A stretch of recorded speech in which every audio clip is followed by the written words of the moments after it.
This video is sponsored by Alcid eHomes, whose mission it is to accelerate the advent of sustainable, healthy living systems around the world. Hi, welcome to Best in Tesla. So, why are there analysts that thinks we will be at 50% EV market share in 2030 and others that think that most of the new ICE car sales will be gone by 2025 or 2026? Well, most analysts are usually wrong when we're talking about a disruptive technology, because their predictions are usually linear, and a disruption has never happened in a linear adoption. And that is why most analysts are getting disruptive technology wrong, and why they get Tesla wrong, and why their prediction of the EV adoption is probably also wrong. Also, this is not just a switch from ICE to EVs. This is multiple disruptions happening at the same time, fueling each other's adoption.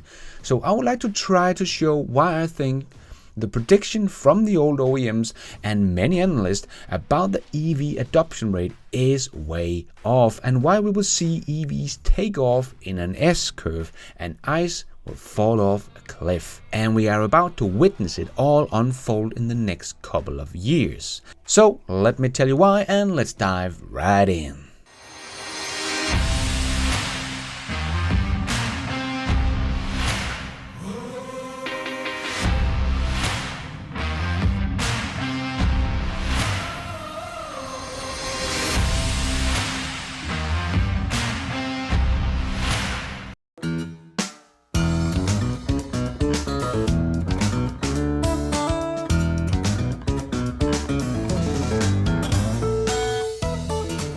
So to understand what is about to happen, we have to understand how disruptive technology adoption works, and take a look at the EV revolution to see if it is actually a disruption. So firstly, disruptive technology always happens in an S-curve.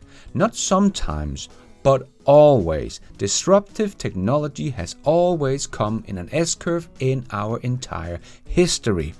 What does that mean? Well, you have probably seen this chart before, but it's just the best way of visually showing this.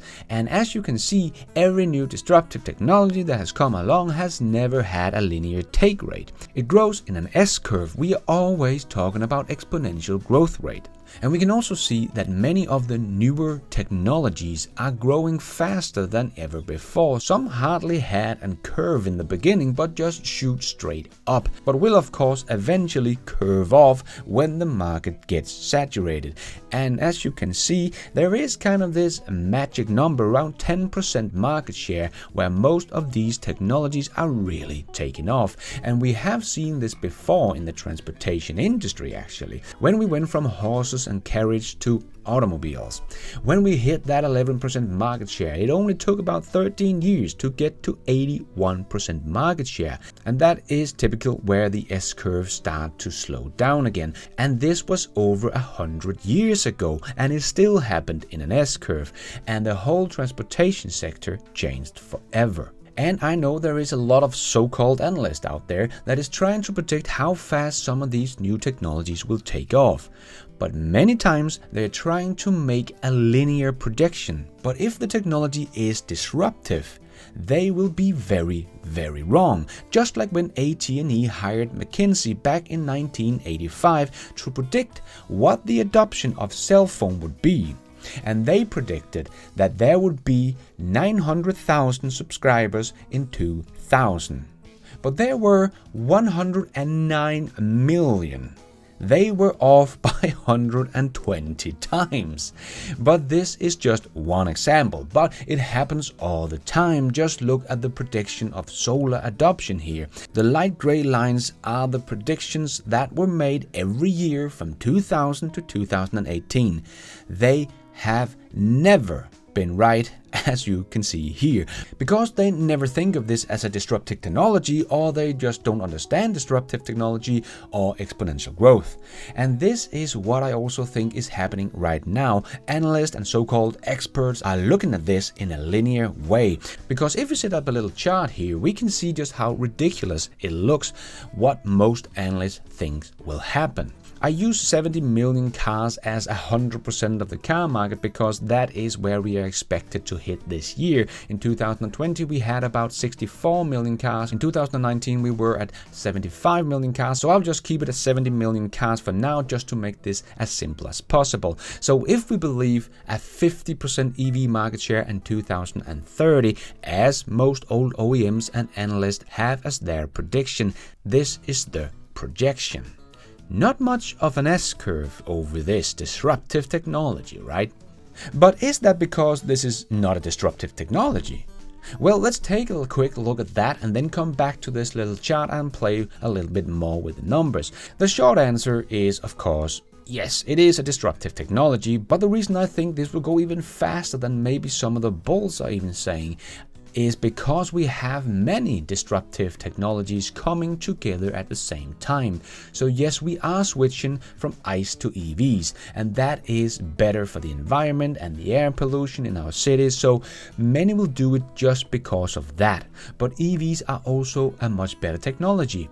It costs much less to operate and maintain, it's more powerful and more fun to drive. But there are more to the EV revolution than just switching from gasoline to electricity. We're also seeing a disruption going from dumb cars to smart cars that can be updated with new features and functions down the road. Your stupid ICE car will just stay stupid. Nobody is going to want that in a few years.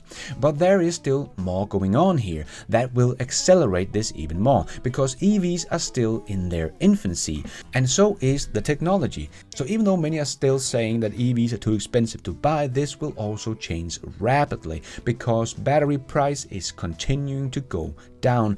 That will make EVs much cheaper, and everyone is ramping up EV production, so we will also get economy of scale, making them cheaper yet again. And the battery will at the same time become better and better. Remember, it is right now as bad as it will ever be.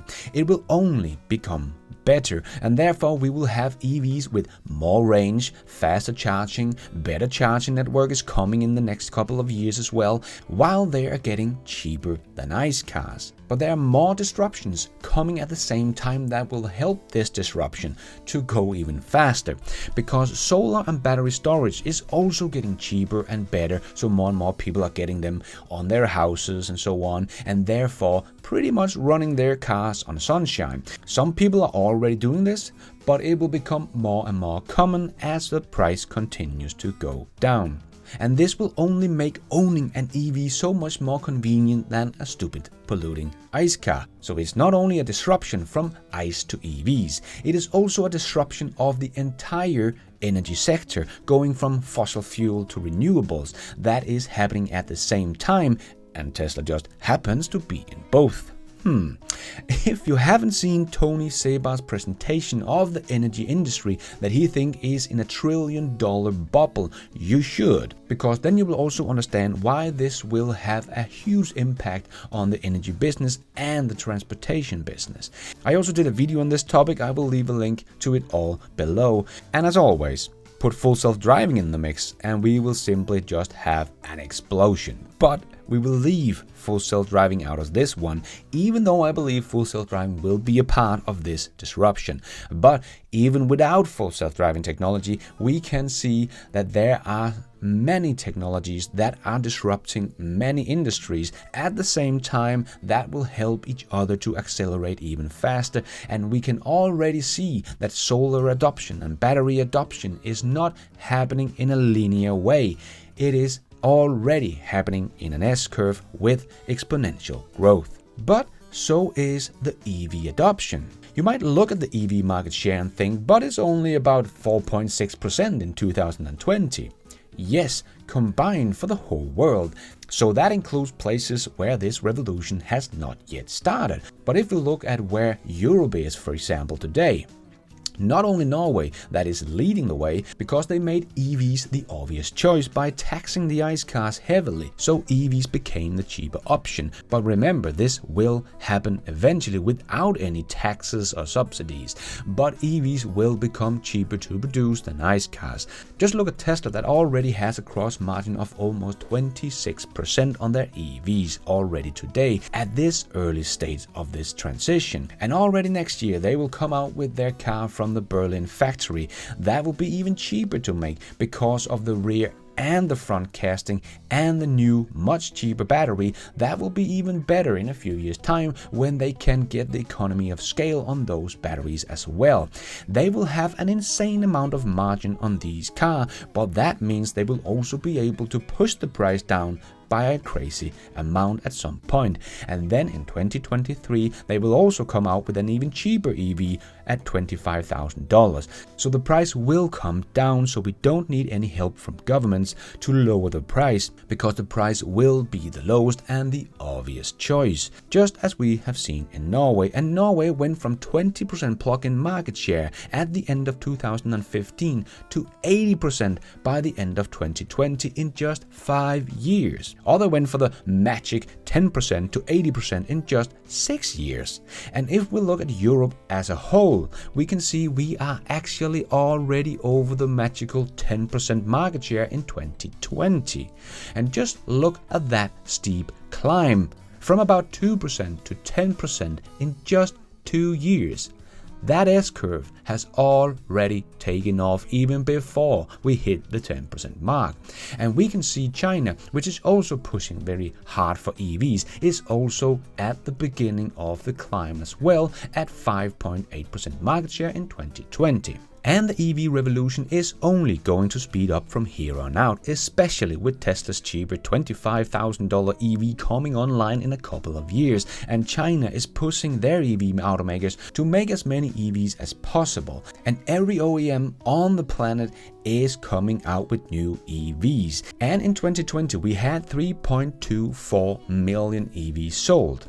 I do think we will double that in 2021. The first half of 2021 is up 168% from 2020, but the market did recover from COVID in the last second half of 2020, so I don't expect it to be that big of a growth in the second half of the year, but we are getting at least about 100% growth this year, ending up with about 6.5 million plug-in vehicles in 2021. And the market is not expected to be more than just 70 million cars in 2021. So if we get close to the 7 million in 2021, we are already very close to that 10% tipping point that we have seen with every disruptive technology in history. And that is for the entire car market, not just Europe or China, but the world could be close to the famous tipping point of 10% market share already this year. So in 2022, we will be way over the tipping point. We will also have close to 100 new EV models coming out on the road next year. And every automaker is ramping up, and Tesla has 2 more factories spitting out Model Ys like crazy and the Cybertruck. So we will easily be over 10 million EVs in 2022. And that is already over 15% market share next year. Or maybe even closer to 20, who knows? We know that Tesla will probably double their production number in 2022, and many others will do something similar. So to go from 7 million to 14 million from 2021 to 2022 is maybe not totally crazy. Or maybe something like 17%, and that is close to 12 million cars. But still, that is up from 4.6% in 2020, and 2 years later we are closing in on the 20%. And then we are over the famous tipping point, so everything will only take off from there. Especially as I made a whole video about the secret pinned up demand I believe there is for EVs, because I also believe that is why we see the used car market booming right now, in my opinion, not only because of the chip shortage that makes a long waiting time for new cars, but also because many don't want to buy a new car right now because so many people are just waiting for what will happen that we just talked about. The EV price will drop and the range and the charging speed and the charging network will become better at the same time. So that is why people are holding back on new ICE or even EV sales. But when we meet this demand with better and cheaper EVs in only a couple of years, no one will want an ICE car anymore. And then we will see both sides of a disruption play out. The new technology will take off like crazy, but the old technology will at the same time fall off a cliff because nobody wants to buy a more expensive and inferior product that pollute the air around you and your children. And that is the other reason why disruption happens so fast, and that is because of the collapse of the old technology. And again, it will not only be ICE cars that are collapsing. It is the entire energy sector. Coal is already collapsing, and so will the rest of the fossil fuel industry with the rise of renewable energy. And these two disruptions will fuel each other's disruption. So if we go back to my little chart here and then look at this with the eyes of a disruption and a fast and big one, well, this just looks absolutely laughable. To think that we will be only at 50% in 2030. That is slower adoption rate than even the slowest disruption technology we have ever seen. But even if we try to say 80% in 2030, we can see this is still way too slow. This does not follow a disruptive S-curve.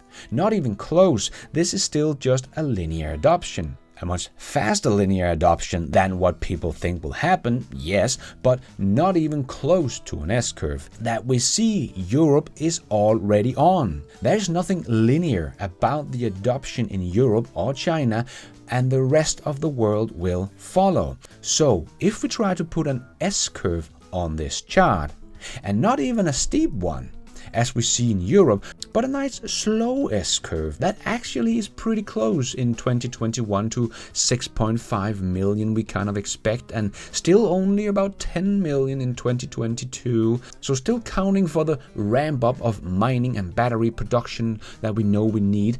Well, you can see that in 2025 we would be at the 80% mark. So, if we believe that the EV revolution is a disruptive technology, which I think it is, actually I think it is a collision of many disruptive technologies, so if it is, why should it not react exactly like every other disruptive technology in history? Of course it will. And this is why I think after 2025 there will not be much ICE market left. Plug-in cars will be the majority. The S-curve can of course be a little less steep or steeper, but even if we make it a little less steep, it will still hit like 90% before 2030. So to think that we will be at 50% in 2030 is just absolutely nuts. That would work against everything we know about disruptive technology. And if we ask BMW, they think they will still sell ICE cars until 2050. So their prediction is more like this. I mean, yeah, they're not gonna survive this. The old guys still think it will happen in a linear adoption like this, but that only means that they will be overtaken not only by Tesla but by many other startups that are pure EV companies, because they can just scale up as fast as humanly possible because the demand will be there. Because this is another thing we always see about disruptive technology.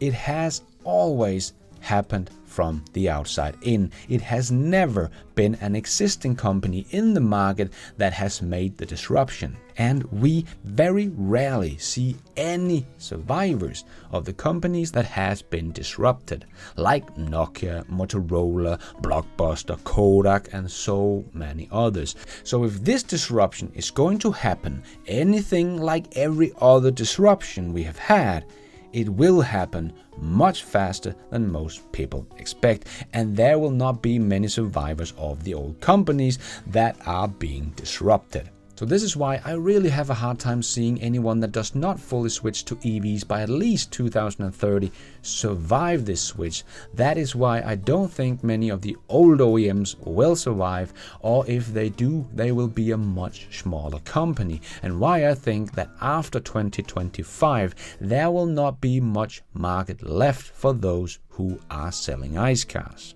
But this is of course just my opinion based on the knowledge we have available. But as all the analysts, I can of course also be very wrong. But what do you think? How fast will this disruption happen, or will it not happen like a disruption? If so, why not? Please let me know your thoughts in the comments below. And thank you for watching. And until next time, take care out there and be nice.